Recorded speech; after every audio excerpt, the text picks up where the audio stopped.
शेतकरी मित्रांनो, रविवारी 2 ऑगस्टला महाराष्ट्राच्या अनेक भागांमध्ये जोरदार स्वरूपाचा पाऊस असणार आहे. तर व्हिडिओ शेवटपर्यंत पहा आणि चॅनलवर नवीन असाल तर सर्वात आधी आपल्या चॅनलला सबस्क्राईब नक्की करा. तर शेतकरी मित्रांनो, आपण जर पहाटे जर सकाळी 6च्या दरम्यान जर बघितलं, तर कणकवली, सावंतवाडी या परिसरामध्ये चांगल्या प्रमाणात म्हणजे जोरदार स्वरूपाचा पाऊस हा होणार आहे.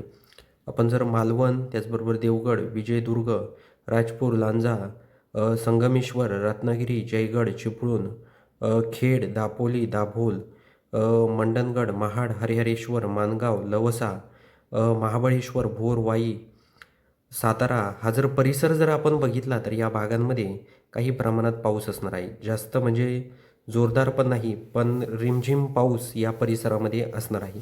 आपण जर कुळगाव, बदलापूर, त्याचबरोबर नवी मुंबई, ठाणे, मुंबई हा संपूर्ण परिसर जर बघितला, वसई, विरार, तर कुळगाव, बदलापूर, ठाणे, नवी मुंबई या परिसरामध्ये आपल्याला काही प्रमाणात म्हणजे रिमझिम पाऊस हा दिसत आहे. जास्त प्रमाणात पाऊस नाही. त्याचबरोबर आपण जर घोटी, खंडाळा, त्र्यंबकेश्वर हा जर परिसर बघितला तर या भागात देखील काही प्रमाणात असणार आहे. त्याचबरोबर आपण जर जुन्नर परिसर जर बघितला तर जुन्नरमध्ये देखील चांगले म्हणजे जास्त नाही पण रिमझिम पाऊस हा असणार आहे. बाकी आपण जर संगमनेर, लोणी, श्रीरामपूर, राहुरी हा परिसर बघितला तर या भागात पूर्णपणे रविवारी 2 ऑगस्टला आपल्याला पूर्णपणे कोरडं वातावरण दिसत आहे. कोपरगाव, वैजापूर, येवला, मनमाड, चांदवड, त्याचबरोबर निफाड, सिन्नर, नाशिकचा काही परिसर या परिसरात देखील पूर्णपणे कोरडं वातावरण आपल्याला दिसत आहे. त्याचबरोबर नामपूर, सटाणा, मालेगाव, चाळीसगाव, कन्नड, फुलंब्री, छत्रपती संभाजीनगर, खिर्डी, वैजापूर, गंगापूर हा जर परिसर बघितला तर या भागात देखील पूर्णपणे कोरडं वातावरण आपल्याला दिसत आहे. झाला तर थोड्याफार प्रमाणात रिमझिम पाऊस हा 3च्या दरम्यान होऊ शकतो. कुठे तर खिर्डीमध्ये, छत्रपती संभाजीनगरमध्ये, गंगापूरमध्ये आणि फुलंब्री, भोकरदनमध्ये या परिसरात थोड्याफार प्रमाणात रिमझिम पाऊस हा रविवारी 2 ऑगस्टला दुपारनंतर होऊ शकतो. जाफराबाद, जालना, अंबड या भागात देखील काही प्रमाणात पाऊस हा होऊ शकतो. त्याचबरोबर आपण जर पाथर्डी परिसर बघितला, कडा, शिरूर, कासार, पाटोदा, जामखेड, कर्जत, करमाळा, श्रीगोंदा, अहिल्यानगर, शिरूर, त्याचबरोबर केडगाव, दौंड, कात्रज, करमाळा, परांडा, बार्शी, भूम, कळंब, केज, अंबाजोगाई, परळी, गंगाखेड, अहमदपूर, पूर्णा हा जर परिसर जर बघितला तर या भागांमध्ये काही प्रमाणात पाऊस हा असणार आहे. त्याचबरोबर शेतकरी मित्रांनो, आपण जर खाली लातूर परिसर जर बघितला, लातूरमध्ये आपल्याला थोड्याफार प्रमाणात रिमझिम पाऊस हा जाणवत आहे.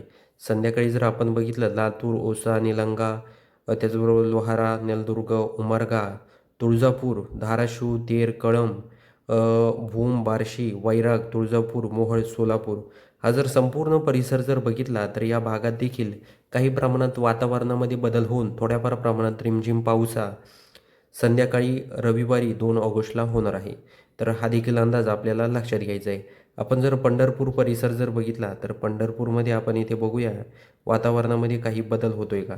आपण 4च्या सुमारास जर बघितलं तर पंढरपूरमध्ये देखील सांगोला, पंढरपूर या भागात, जत या भागामध्ये देखील थोड्याफार प्रमाणात रिमझिम पाऊस हा असणार आहे. अकलूजमध्ये देखील थोड्याफार प्रमाणात पाऊस असेल. कुरुडवाडी, बार्शी, परांडा, भूम, करमाळा, जामखेड, पाटोदा, कडा, शिरूर, कासार, पाथर्डी या परिसरात देखील जास्त नाही पण थोड्याफार प्रमाणात रिमझिम पाऊस हा दुपारनंतर 4च्या सुमारास होऊ शकतो.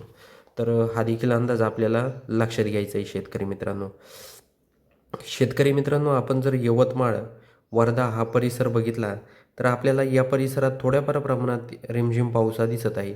म्हणजे वातावरणामध्ये बदल होऊन दुपारी थोड्याफार प्रमाणात रिमझिम पाऊस असेल. वर्धा, हिंगणघाट, उमरेड, नागपूरला देखील रामटेक, भंडारा, तुमसर, साकोली, गोंदिया या परिसरात देखील हीच परिस्थिती आहे. म्हणजे जास्त प्रमाणात पाऊस नाही आहे. अचानक वातावरणामध्ये बदल होऊन थोड्याफार प्रमाणात रिमझिम पाऊस असेल. या पावसामध्ये थोड्याफार प्रमाणात वादळी वातावरण देखील असणार आहे. हे देखील आपल्याला लक्षात घ्यायचं आहे शेतकरी मित्रांनो.